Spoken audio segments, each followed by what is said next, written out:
L'Égypte, la plus grande puissance de son époque, un royaume immense dominé par des pharaons considérés comme des dieux vivants, des pyramides gigantesques s'élevaient vers le ciel, tandis qu'au cœur de ce royaume prospère, un peuple souffrait dans l'ombre, le peuple hébreu. Réduits en esclavage depuis des générations, les Hébreux travaillaient sans relâche sous le soleil brûlant d'Égypte. Ils construisaient des villes, transportaient des pierres immenses, vivaient dans la douleur et la peur. Et plus les années passaient, plus leur souffrance grandissait. Le pharaon craignait leur nombre. Il avait peur qu'un jour, les Hébreux deviennent trop puissants et se retournent contre l'Égypte. Alors il donna un ordre terrible. Tous les nouveau-nés hébreux de sexe masculin devaient être tués. Mais une mère refusa d'abandonner son enfant. Pendant 3 mois, elle cacha son bébé en secret. Puis, n'ayant plus le choix, elle plaça l'enfant dans un panier recouvert de goudron et le déposa sur les eaux du Nil. Imaginez cette scène. Une mère regardant son enfant dériver lentement sur le fleuve, sans savoir s'il survivrait. Mais ce jour-là, le destin de cet enfant allait changer l'histoire. Le panier fut découvert par la fille du pharaon. Touchée par les pleurs du bébé, elle décida de l'adopter. Elle lui donna un nom, Moïse, un nom qui signifie « sauver des eaux ». Moïse grandit dans le palais du pharaon. Il reçut l'éducation des princes d'Égypte. Il apprit les lois, la guerre, les traditions du royaume. Il vivait entouré de richesses et de pouvoir. Mais malgré cela, il n'oublia jamais qui il était réellement. Il savait qu'il était hébreu. Et un jour, en voyant un esclave hébreu battu par un soldat égyptien, quelque chose se brisa en lui. Dans un moment de colère, Moïse tua l'Égyptien. Pris de peur après son geste, il s'enfuit dans le désert. Tout ce qu'il connaissait disparaissait derrière lui. Le prince d'Égypte devenait fugitif. Pendant des années, Moïse vécut loin du pouvoir. Il devint berger. Le désert transforma son cœur, le silence, la solitude, les montagnes. Tout semblait l'éloigner de son ancienne vie. Mais c'est précisément là, dans cet endroit perdu, que Dieu allait lui parler.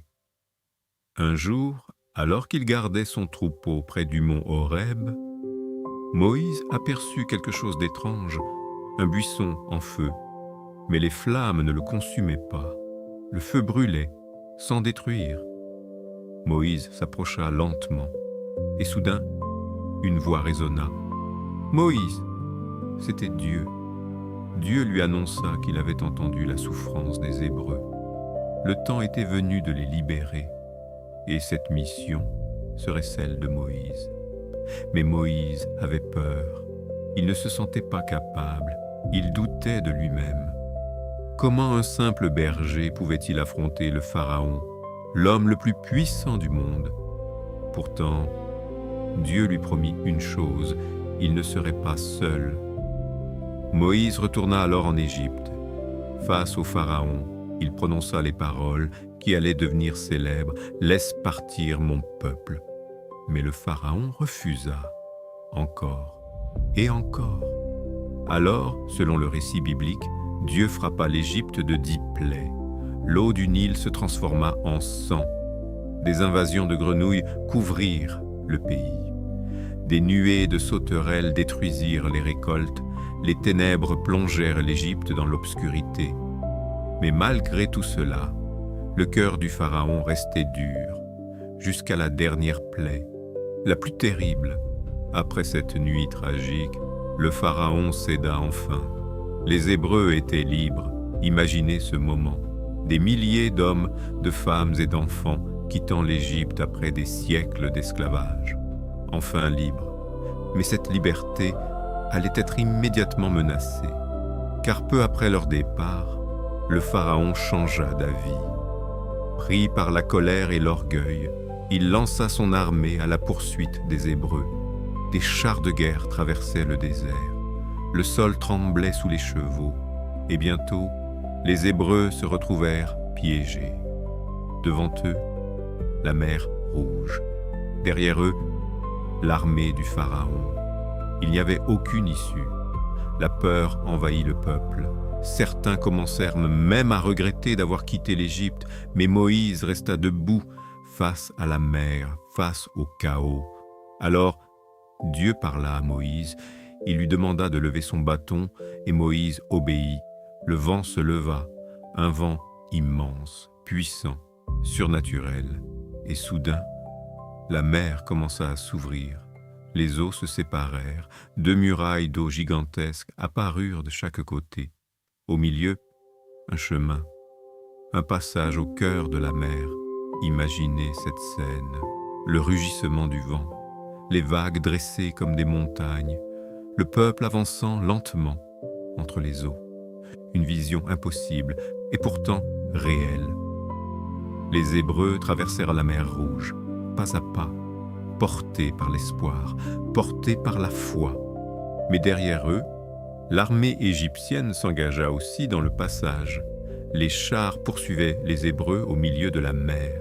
Alors, lorsque le dernier Hébreu atteignit l'autre rive, Moïse leva de nouveau son bâton.